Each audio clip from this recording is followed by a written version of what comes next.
पंडित जवाहरलाल नेहरू भारत के पहले प्रधानमंत्री, जिन्होंने 27 मई 1964 को इस दुनिया को अलविदा कहा, आज भी देश के लिए प्रेरणा का स्रोत हैं।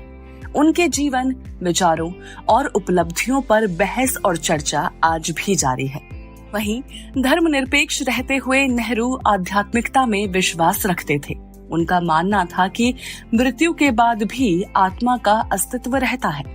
उन्होंने लिखा था, मृत्यु का अर्थ है केवल शरीर का अंत, आत्मा तो हमेशा के लिए जीवित रहती है।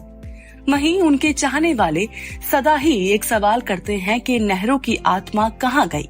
ये एक ऐसा प्रश्न है जिसका कोई निश्चित उत्तर नहीं है।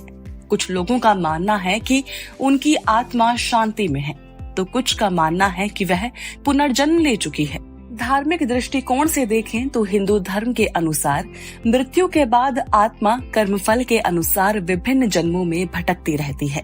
नेहरू के सद्गुणों और उनके द्वारा किए गए कार्यों के आधार पर उनकी आत्मा को एक अच्छा जन्म प्राप्त हुआ होगा।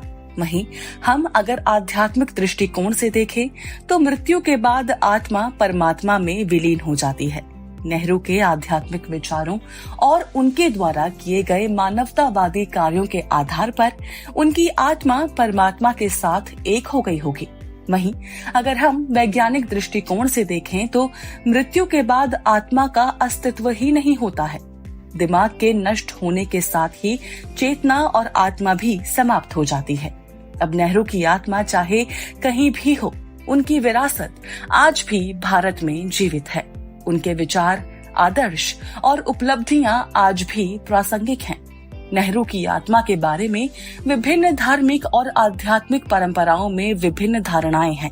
कुछ लोग उन्हें देवता के समीप मानते हैं, जबकि अन्य उन्हें आध्यात्मिक गुरु या प्रेरणा के स्रोत के रूप में देखते हैं। इस प्रकार नेहरू की आत्मा को विभिन्न रूपों में श्रद्धांजलि अर्पित की जाती है, जो उनके महान और राष्ट्रवादी आदर्शों को याद करते हुए होती है। नेहरू के महान कार्यों के माध्यम से उनकी आत्मा ने समाज में सकारात्मक परिवर्तन का मार्ग दिखाया। उनकी आत्मा ने न केवल भारतीय स्वतंत्रता संग्राम में अपना योगदान दिया, बल्कि उन्होंने एक आधुनिक, प्रगतिशील और विश्व संगत भारत के लिए भी संघर्ष किया। उनकी आत्मा की स्मृति और याद न केवल भारत में बल्कि पूरे विश्व में अमर रहेगी, जो उनके महान और आध्यात्मिक कार्यों के प्रति समर्पित है। कुल मिलाकर कहा जा सकता है कि नेहरू की आत्मा को शांति मिल गई है। तो ऐसी ही तमाम वीडियोस के लिए बने रहिए हमारे साथ और सब्सक्राइब करना बिल्कुल ना भूलें हमारा चैनल।